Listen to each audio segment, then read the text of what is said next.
नमस्कार, आप देखना शुरू कर चुके हैं महाखबर। आप पहली बार हमारे चैनल पर आए हैं तो हमें सब्सक्राइब करें, शेयर करें। कर्नाटक विधानसभा चुनाव की मतगणना जारी है। कांग्रेस लगातार आगे चल रही है। कांग्रेस को बहुमत मिल सकता है। इसी बीच कांग्रेस सत्ता बनाने की पहल में जुट गई है। कांग्रेस के दफ्तरों में जश्न का माहौल है। अलग अलग राज्यों में जहां कांग्रेस की सरकार है, मिठाइयां बांटी जा रही हैं। रुझानों के साथ ही बीजेपी को विपक्षी पार्टियां निशाना बनाने लगी हैं। संजय रावत जो महाराष्ट्र के नेता हैं, उन्होंने कहा है कि बजरंग बली का गदा बीजेपी पर ही पड़ गया। इसके अलावा संजय रावत ने कहा है कि जनता ने बीजेपी को लात मारी है। प्रधानमंत्री नरेंद्र मोदी और अमित शाह ने कर्नाटक विधानसभा चुनाव में व्यक्तिगत रूप से प्रचार किया। इन दोनों नेताओं ने कर्नाटक में रोड शो किए, कई जनसभाएं की। हालांकि स्टार प्रचारकों और सारी सुविधाओं को दांव पर लगाने के बावजूद बीजेपी को कर्नाटक में अपेक्षित सफलता नहीं मिली। इसी पर संजय रावत ने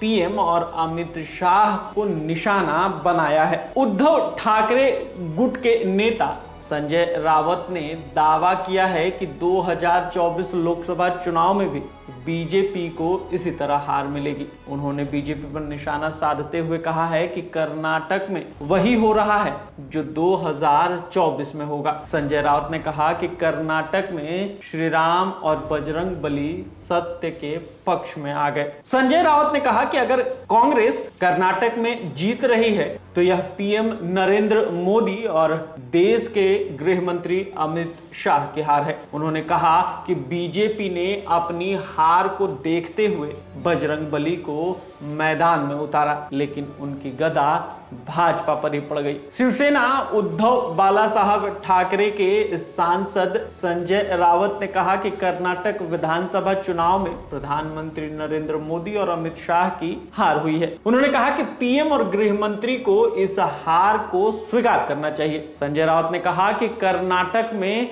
लोकतंत्र की कहानी काम आई है। उन्होंने आलोचना करते हुए कहा कि कर्नाटक की जनता ने खो के सरकार के लोगों को लात मारी है। कर्नाटक में कांग्रेस की जीत बीजेपी की हार नहीं, मोदी और अमित शाह की हार है।